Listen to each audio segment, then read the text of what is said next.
House of the Dragon Season 1 introduces complex characters evolving over the course of multiple time jumps. And Alicent Hightower has one of the most interesting arcs of the whole season. In part 1, we saw that Alicent never intended to play the Game of Thrones, but now that she must, she plays a tactical and ruthless game for the rest of the season. Today, we'll see that Alicent changed a lot, but the motivations for her actions remain the same. Alicent believes that Aegon must sit on the throne or Rhaenyra will kill them all. This analysis will focus on the TV show, not the book, and part 2 will cover episodes 6 to 8. I divided the timeline into 2 segments. The first is Alicent, the Tactician.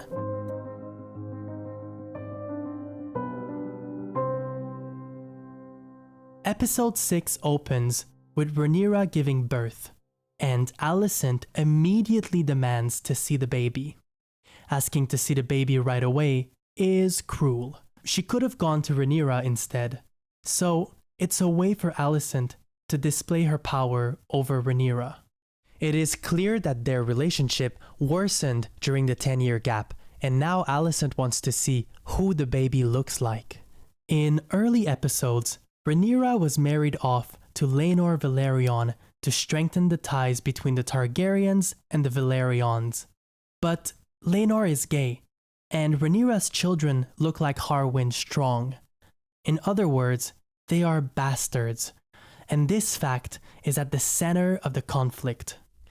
After seeing the baby, Alicent suggests the newborn is also a bastard. She tells Laenor, "Do keep trying, Sir Laenor. Sooner or later, you may get one who looks like you." In this world, Rhaenyra having bastards is a big deal because it undermines her claim to the throne.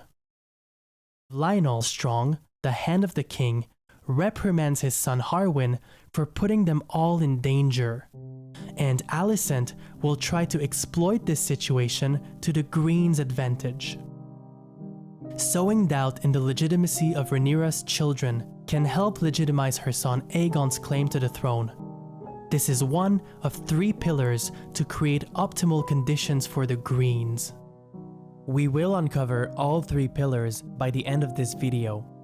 Securing all 3 would help Alicent and her family survive this dangerous political situation.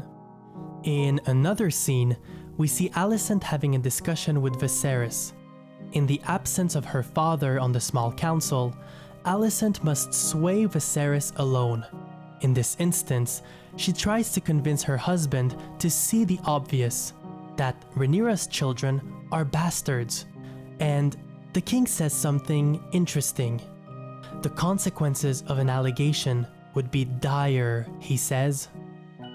And that's why Viserys refuses to question the legitimacy of Rhaenyra's children, and he asks that Alicent never speak of this again, so she backs off.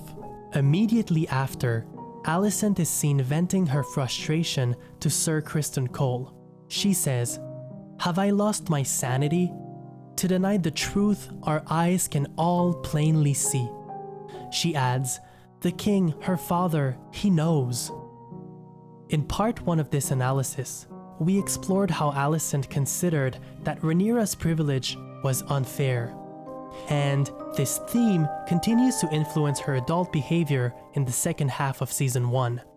But this time, the stakes are higher. Episode 6 also introduces Viserys and Alicent's children, and they are pretty weird. First, there is Helaena. Throughout Season 1, she utters cryptic sentences, often referring to future events.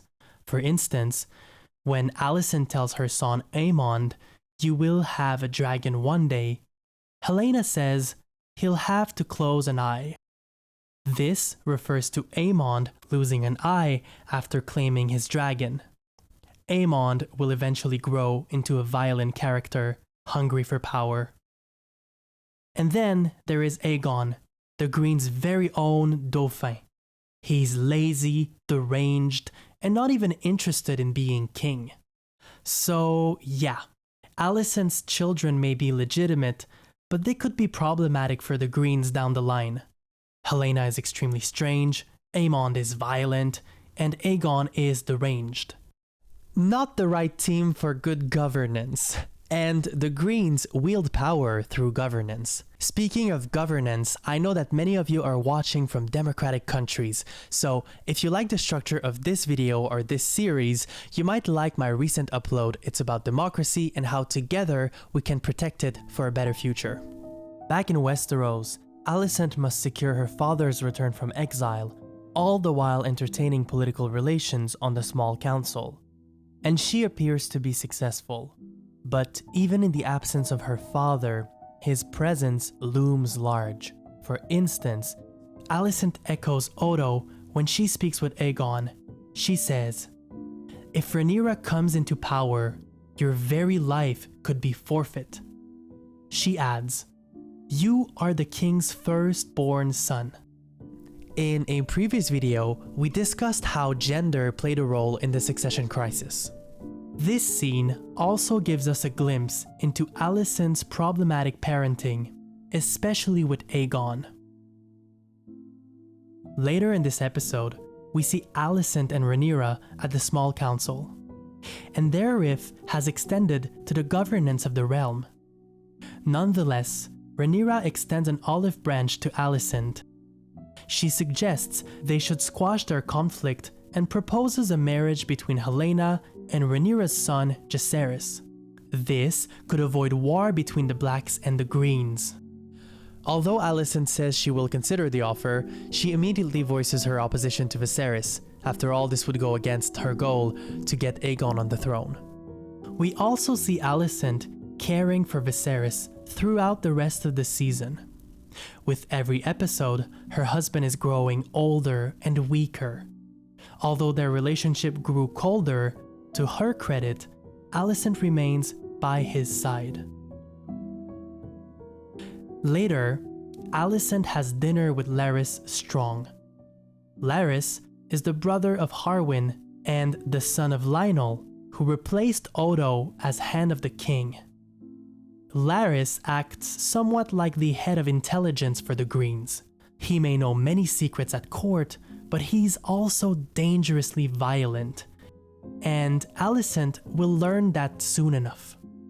This scene shows us how much Alicent trusts Larys. She essentially tells him that she wants Odo, her father, to be the Hand of the King again. Alicent knows that Odo returning would help foster an optimal political environment for Aegon to ascend the throne. But Odo cannot be Hand as long as Larys's father, Lionel, has the job. By the end of this episode, Larys will murder his own father and brother. And now that the Hand of the King is dead, it is possible for Odo to make a comeback. But murder is more than Alicent bargained for. She tells Larys that she did not want anyone killed. She says, "Larys, I did not wish for this."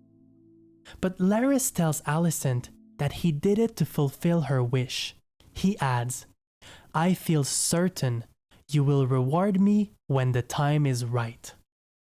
So Larys and Alicent's faith are tied. And it might be a problem for her down the line. In fact, Alicent has a ton of codependent relationships like this one. Through Viserys, she gets her current political power. With Odo returning soon, it will help her secure more power after the king dies. Sir Criston Cole is in charge of her safety. In addition, Aegon is the Green's heir to the throne. Her survival depends on him. Aemond is a warrior and will eventually ride a huge dragon. Laena will be married to Aegon and birth Targaryen heirs for the Green's claim to the throne. And now, we can add Larys to this list of codependent relationships. So yes, Alicent is more in control of her faith in the second half of this season, but her survival is tied to a myriad of characters with questionable motives. More on that later. But for now, Alicent needs allies to create the optimal conditions for Aegon to ascend the throne. And ultimately, Larys's murders helped the Greens. Whether she agrees with his methods or not, Alicent is now in debt to Larys because in the next episode, Odo is reinstated as Hand of the King. This helps secure more power for the Greens, and it is the second pillar to create optimal conditions to place Aegon on the throne. In the next episode, tensions are high at Laena Velaryon's funeral, and we see the two factions standing apart, with the Greens on one side and the Blacks on the other. Even the children are divided. We later learn that Alicent's children, Aegon and Helaena, are destined to get married. This is interesting because Alicent previously criticized incest. It shows how much Alicent changed since part 1. Then we see Larys staring at Alicent. He seems obsessed with her. As Viserys leaves the gathering, he calls Alicent Aema, the name of his old wife. It is an indication that Alicent was never really part of the family in the first place, or maybe the king is starting to lose his mind.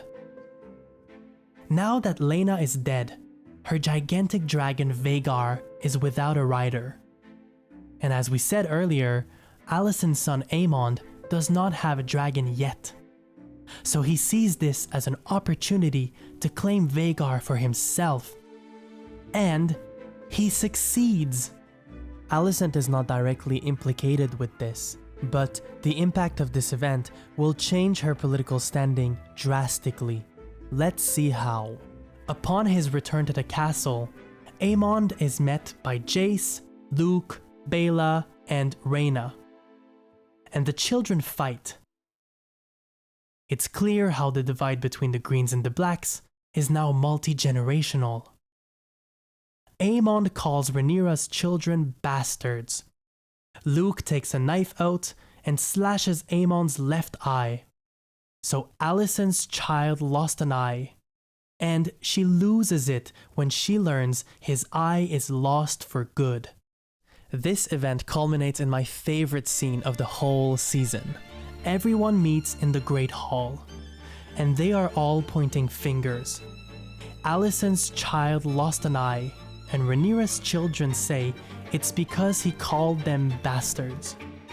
Chaos ensues, and the king tries to understand what happened. Alicent says it's unacceptable that Rhaenyra's children brought a knife to the fight in the first place. But Rhaenyra is fixated on the insult waged at her children and wants to flip the script. She says, "This is the highest of treasons. Prince Aemond must be sharply questioned." This is a bold move because everyone knows her children are bastards.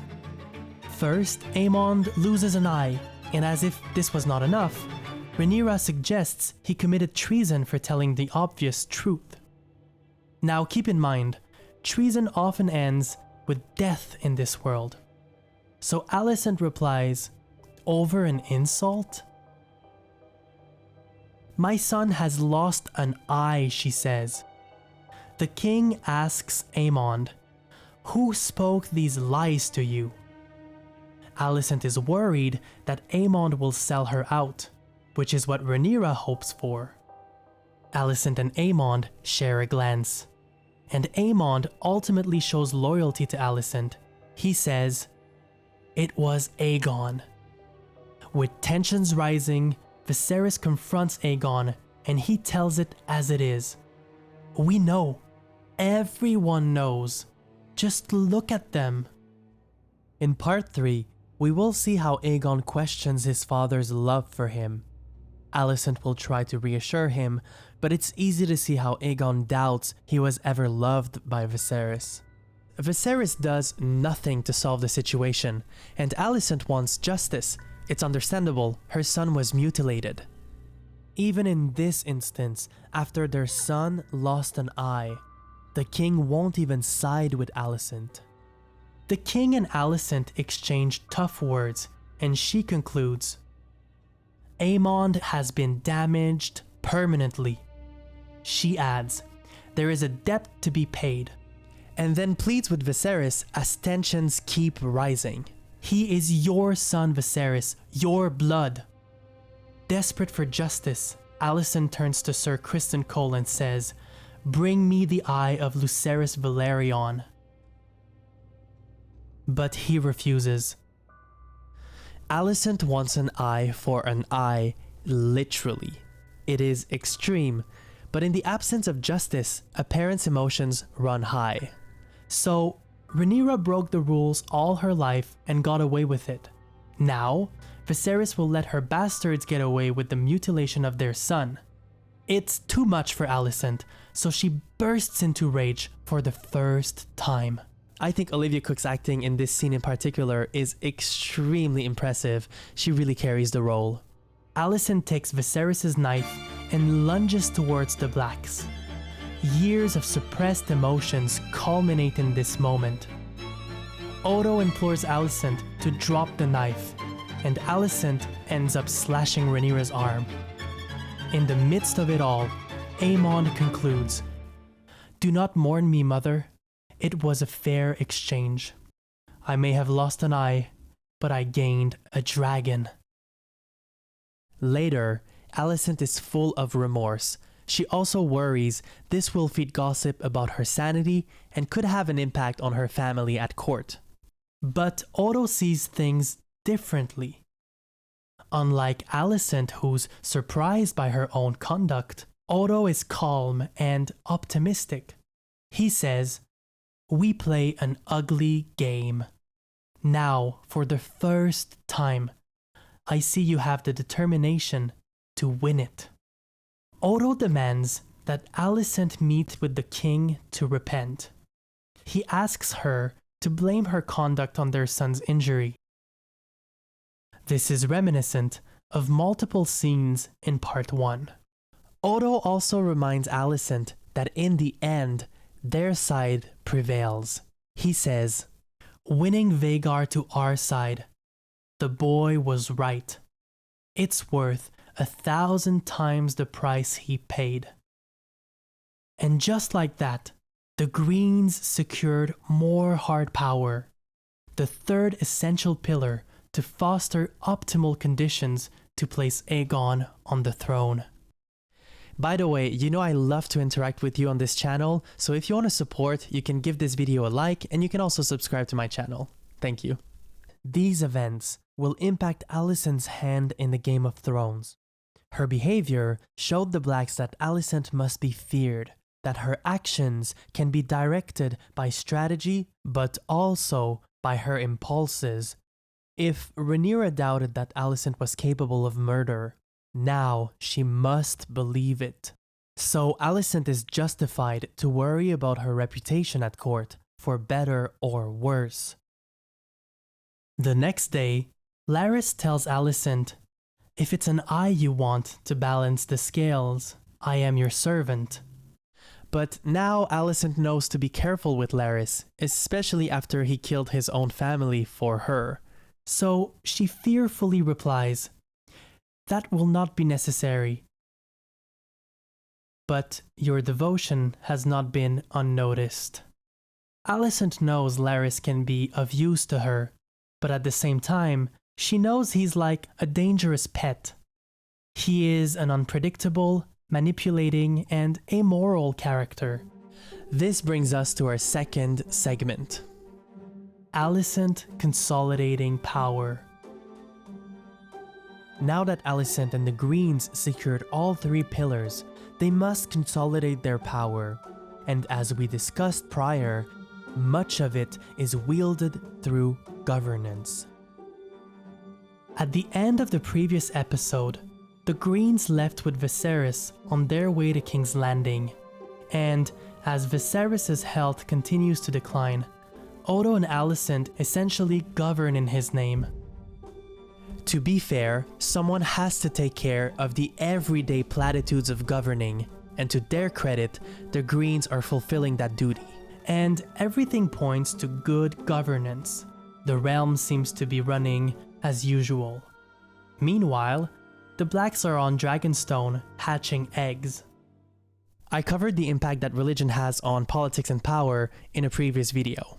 The final 3 episodes highlight the role that religion plays in legitimizing Aegon's claim to the throne. In episode 8, the Greens exert a growing influence on King Viserys' court, and coincidentally, they wrap themselves in religious symbols.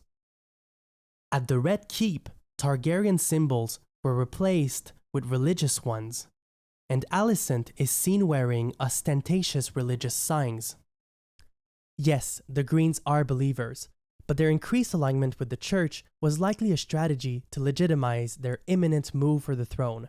In fact, Otto confirms this in the last episode. He tells Rhaenyra that Aegon was anointed by a septum of the faith before the eyes of thousands. Every symbol of legitimacy belongs to him. Cozying up with the church may be helpful to legitimize Aegon's power, but it could backfire too. We saw this in Game of Thrones with Cersei. At the beginning of episode 8, we see Rhaenyra coming back to King's Landing. She arrives as Alicent and Otto hold a small council meeting. But before Alicent can greet them, she learns that Aegon assaulted one of his servants named Dyana.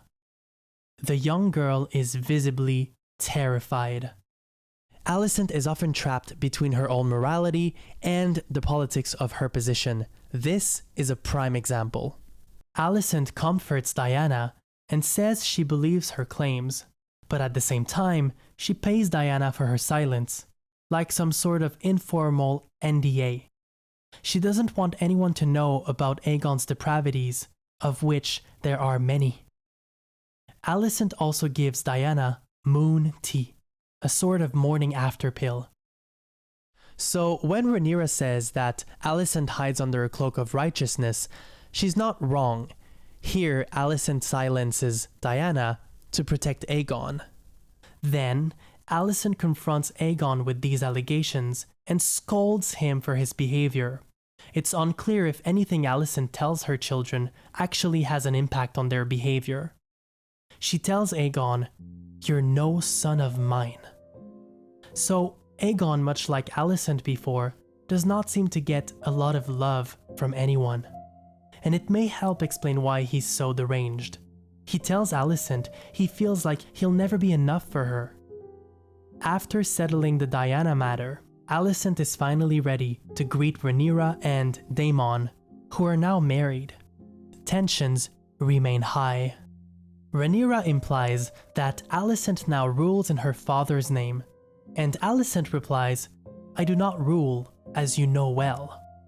This is not exactly true. We just saw Alicent sitting in the king's chair at the small council. At the same time, Rhaenyra and Daemon both saw how sick Viserys is. Do they expect the realm to govern itself?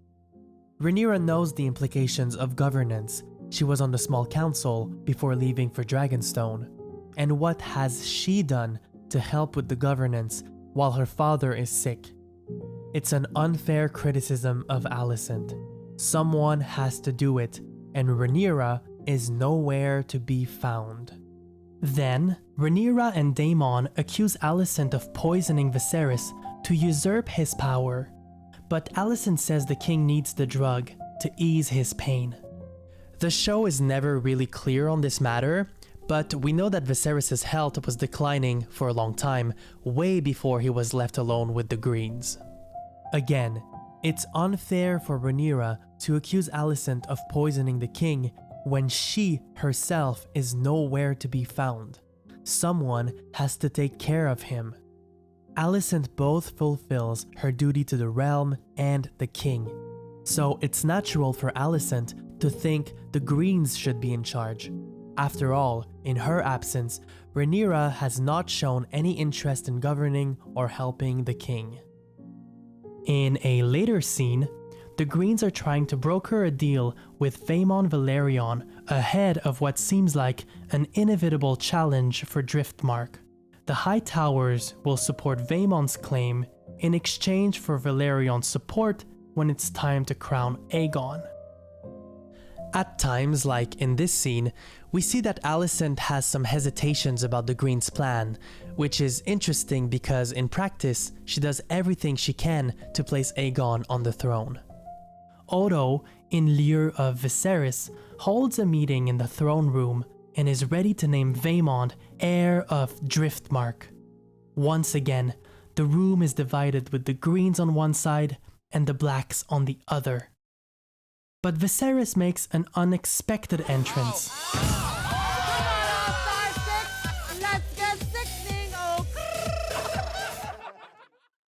And he reaffirms Luke's claim for Driftmark. Chaos erupts, and once again, the legitimacy of Rhaenyra's children is questioned. And this time, it ends with blood. Political violence is growing, and it seems like the royal family normalizes this behavior. When Viserys collapses, we see Alicent run to him and ask that a maester be called to help him. Despite accusations from the Blacks, Alicent seems like a faithful wife to her sick husband. In the next scene, as though nothing happened, we see the Blacks and the Greens sharing supper at the request of Viserys. Alicent leads the family in prayer before Viserys pleads for peace. Then the family exchanges nice words. Rhaenyra thanks Alicent for helping Viserys with his illness throughout the years, so maybe Alicent is not poisoning Viserys after all. And most surprisingly, Alicent tells Rhaenyra that she will make a fine queen. So once again, Alicent shows uncertainty about the Green's plan to place Aegon on the throne, and Odo notices. Maybe that's why he's holding information from her. More on that later. At supper, we see Alicent holding hands with Viserys, but the prospect for peace quickly dissipates. When Viserys goes to bed, Aemond loses his cool and calls Jace, Luke, and Joffrey strong. This is a reference to their biological father, Harwin Strong, and this provocation leads to a fight. When the fight breaks, Alicent is angry with Aemond, and it gives her and Rhaenyra the opportunity to share a rare moment together. But underneath their polite exchange, it is clear that their trust in each other is too far gone. The episode ends with a scene that will impact the rest of this season. We see Alicent caring for Viserys. He's clearly in a lot of pain. Alicent is soft and patient with him. It's clear that Viserys is dying. Alicent and the king are likely exchanging their final words. But it is difficult to understand what Viserys is trying to say, and Alicent believes he wants their son Aegon to rule after him. She thinks it's her husband's dying wish. It is unlikely that Viserys changed his mind on his deathbed. But Alicent seems to believe so, and in a way, it will help ease her moral dilemma and move ahead with the plans to place Aegon on the throne. Alicent's childhood, combined with her survival instinct in the face of political danger, makes her a compelling opponent to Rhaenyra. Every time she's on screen, I wonder, what will she do next? George R.R. Martin often talks about grey characters. Alicent embodies that ambivalent quality. The show would not be the same without her. And this will bring us to episodes 9 and 10. I will devote a full video to these two episodes because there's a lot to dissect ahead of season 2. But for now, let me know what you think in the comments below. I love to interact with you, as you know. If you found this video entertaining, subscribe to the channel. It takes forever to make these videos, so good karma is always appreciated. See you soon.